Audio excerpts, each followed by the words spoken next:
राजा और चतुर किसान बहुत पुरानी बात है। एक राजा अपने राज्य का भ्रमण करने के लिए निकला।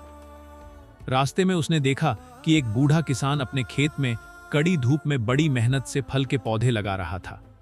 राजा को यह देखकर बड़ी हैरानी हुई, क्योंकि उन पौधों में फल आने में कई साल लगने वाले थे और किसान काफी वृद्ध था। राजा किसान के पास गया और पूछा, बड़े मियाँ, आप इतने बूढ़े हैं, इन पौधों के फल तो आप शायद ही खा पाएंगे, फिर इतनी मेहनत क्यों कर रहे हैं?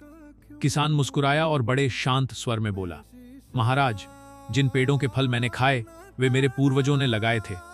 अब मैं जो लगा रहा हूं उनके फल मेरी आने वाली पीढ़ी। राजा किसान की इस निस्वार्थ सोच से बहुत खुश हुआ और उसने किसान को इनाम में 10 सोने की अशर्फियां दी। किसान की चतुराई अशर्फियां पाकर किसान ने हाथ जोड़कर कहा, महाराज देखिए, आमतौर पर तो पेड़ सालों बाद फल देते हैं, लेकिन इस पेड़ ने तो मुझे आज ही फल दे दिया। राजा उसकी हाजिरज वाबी से और भी ज्यादा प्रभावित हुआ और उसने उसे 10 और अशर्फियां दे दी। अब किसान ने फिर से मुस्कुराते हुए कहा, हुजूर, एक और कमाल देखिए। सामान्यतः पेड़ साल में एक ही बार फल देते हैं, लेकिन इस पेड़ ने तो मुझे एक ही दिन में 2 बार फल दे दिए। राजा किसान की इस चतुराई और बुद्धिमानी पर लट्टू हो गया।